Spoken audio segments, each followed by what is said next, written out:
Kita ulas jelang laga antara Timnas Indonesia melawan Singapura bersama dengan pengamat sepak bola Muhammad Kosnaidi. Selamat sore, Bungkus. Selamat sore, Miss. Baik, Bungkus, dari laga terakhir Singapura ini berhasil menahan imbang Vietnam, sementara Indonesia kalah. Lantas seperti apa kondisi psikologis dari laga terakhir akan berpengaruh ke pertandingan pada hari ini?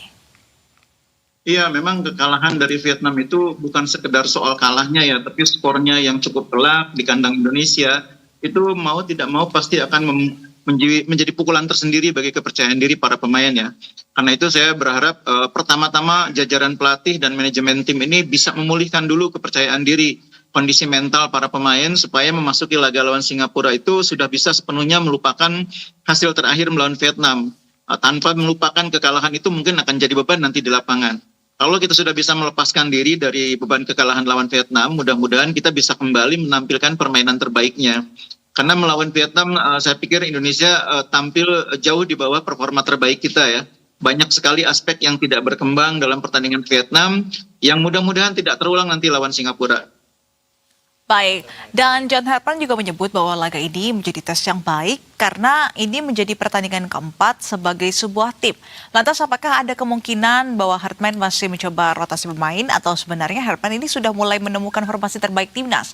Mengingat ini adalah laga hidup mati demi semifinal, Bungkus.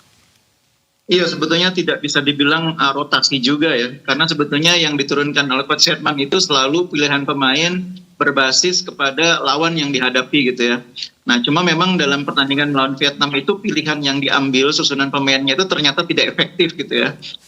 Pemain-pemain yang diturunkan sebagian tidak mampu memenuhi skenario yang sudah disiapkan di awal, sehingga hasilnya di pertandingan itu pun menjadi tidak menggembirakan gitu ya. Mudah-mudahan kali ini melawan Singapura, Coach Sherman membuat pilihan yang tepat. Jadi Singapura ini sangat berbeda dengan Vietnam ya.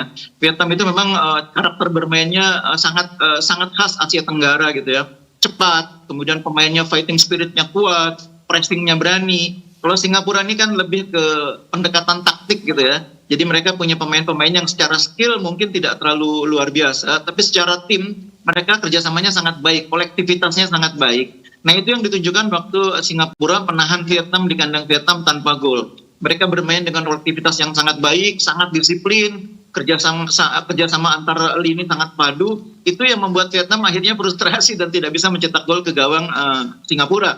Nah, saya khawatir melawan Indonesia, Singapura akan kembali menerapkan game plan yang sama, karena mereka pada dasarnya tidak butuh menang, tapi tidak boleh kalah. Jadi mereka akan berusaha supaya Indonesia kesulitan membongkar pertahanan seperti halnya Vietnam, dan akhirnya mereka mendapatkan hasil yang sesuai dengan mereka inginkan. Oke. Dan penyelesaian akhir nampaknya menjadi masalah saat melawan Vietnam kemarin, seperti yang disampaikan oleh Coach Herman. Apa kemudian menurut Anda yang bisa dilakukan untuk memperbaiki hal ini?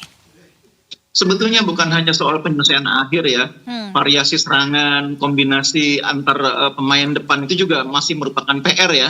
Di laga melawan Vietnam kita tahu bahwa berkali-kali upaya mencetak gol melalui crossing dari sayap, entah dilakukan oleh Eliano, oleh Donitri, atau early crossing yang dilakukan oleh Tom Haye itu dibaca dengan baik oleh Vietnam. Mereka mencegahnya dengan baik, mereka memaksa Tom Haye bermain jauh ke garis tengah, sehingga early crossingnya tidak terlalu efektif.